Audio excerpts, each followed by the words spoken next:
Ngiphinde nginibingelele futhi uMadibongo Gcebekhulu. Siqedile ngecurriculum saqeda nje ukuthi kwenzakalani ngecurriculum. Nibonile sibhalile ama-types, safaka ama-forces, saphinde futhi sakhuluma ngama-policies e-curriculum ayesebenza kudala nalesi sebenzisa manje CAPS. Then now ngizocela ukuthi singene kwi-teaching and learning manje.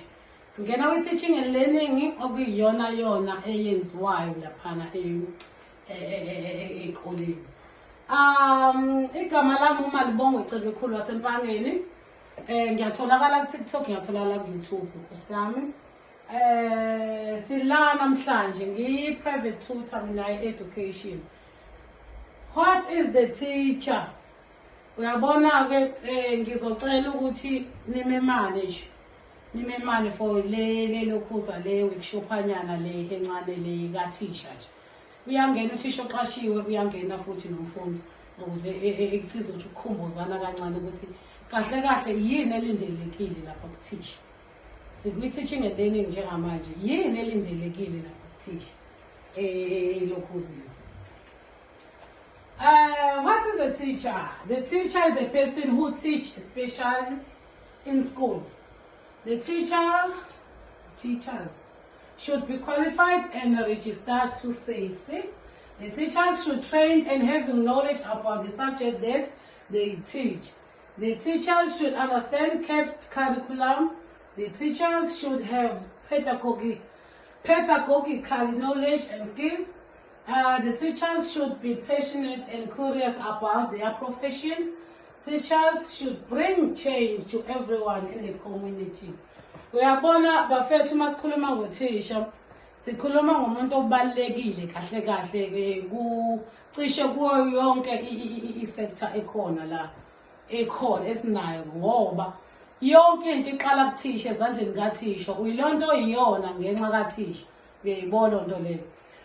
Uyabona ngithi uyilonto iyona ngenxa kathisha ngisho ukuthi uma ukuthi wabambezeleka esikoleni wabambezela uthisha futhi ubhaqene nawe. Uma ngithi mhlawumbe uyinesi uyinjina noma uthisha futhi ingoba wawukade uqeqeshwe uthisha ukuze ufike la ukhona. Okusho ukuthi uthisha kahle kahle ukuphathele nje ilento le ikusasa lakho ngesandla sakhe. Uma ethanda ukudestroya futhi uzolidestroya yena futhi uthisha. Uma futhi ethanda ukuliphakamisa ilokhuza ikusasa lakho uyoliphakamisa futhi yena uthisha uqobo lwayo.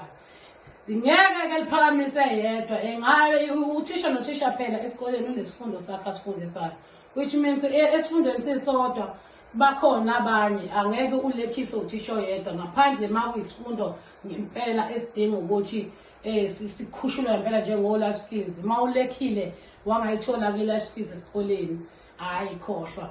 Angikhona ukuthi na uyoba yinto ethile ngoba phela i-life skills iza nento eziningi. Then uthisha uyafundisa. Okusho ukuthi uthisha yena uplan amalisini ukuze ame phambi kwengane afundise.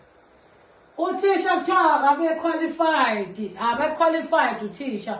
Uthisha akabe ne-degree noma ne-diploma noma nasiphi ke lesi certificate asisebenzisayo. Akabe qualified bese ya-register nakasesi. Kasesi ke kukhona kule eThekwini kukhona nangapha ePitoli abaya ngapha ePitoli koBloem kukhona. Akabe registered ukukhombisa ukuthi uyiqedile i-qualification yakhe. Use-professional, usekulungele ukuthi engaqashwa elokhuzeni emsebenzini. Uthisha lo. Uthisha kumele abe nolwazi lesifundo asifundisayo.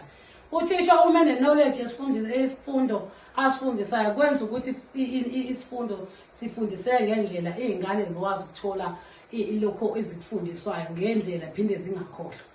Uthisha kumele understand uCAPS. Uma ngithi understand uCAPS, uCAPS le curriculum esibhekene nayo njengamanje NCS. uCAPS uyena owazivezela ukuthi isifundo singena nini, sifundiswa kanjani, sidinga maphi ama-resources, Yabona nje kuyasidividela iy'ngane aseswaneni yonke into. Okusho ukuthi uma thisha wena uzoziba ucaps ubeke lapha, okusho ukuthi wena ngeke uze uyenze le ndlela. Kuyacaca futhi ukuthi uzoweqa amapheji uma ungawulandeli ucaps. Amapheji uzoweqa ngoba phela kuzoba nento ozoyithola encwadini bebukhona. Ngithi wena ulandela ucaps. Uthi manje njengoba ungawulandela ucaps kuyacaca ukuthi nama-lesson plan awuwaplan. Awoyenza ama-lesson plan, uvuka nje uzovula incwadi ey'nganeni. Uyabona mase uzovula ingane ekuseni ivule nengane incwadi instead yokubuza ukuthi bekufundweni bese uqhubeka nelesini oyiplanile. Kunzima kakhulu lokho thisha ngoba uzothi uma ufika ekuseni uthole ukuthi awunayo ngisho eyodwa ividiyo ozoyikhombisa ingane. Azange nje sidala uyixake nge-inthanethi wena uyoyibhekela efonini yakho ukuthi yini into engakulekelela ukusiza ingane. Yebo khona ey'koleni ilokhuza, ey'koleni ezinye izinto azenzeka, idatha abanalo kahle lonke elinelayo isikole, yebo. Ngokuthi-ke abanakho ey'koleni zonke lezi zinto abazenzayo. Wena thisha phela u-responsible ukuthi nawe phela uthole indlela yokuthi iy'ngane zakho lezo ey'fundayo uyifundise ngendlela. Ngoba-ke kuyenzeka ukuthi esikoleni like i-inthanethi, sinawo ama-inthanethi angani siyabadlala o-Facebook no-TikTok nani. Hamba uye ku-YouTube uyobheka ividiyo e-related kule nto le lesi sifundo osifundisayo ukuze ingane izokwazi ukufunda kahle le nto ifaka. Okusho ukuthi nothisha nje ibona abaphethe ukufundisa konke. Iy'ngane zirelaya kothisha bakwethu, noma ungayaphi iy'ngane zirelaya kothisha. Othisha kumele babekezele, bayibekezele, bakuthande futhi ini bayithande.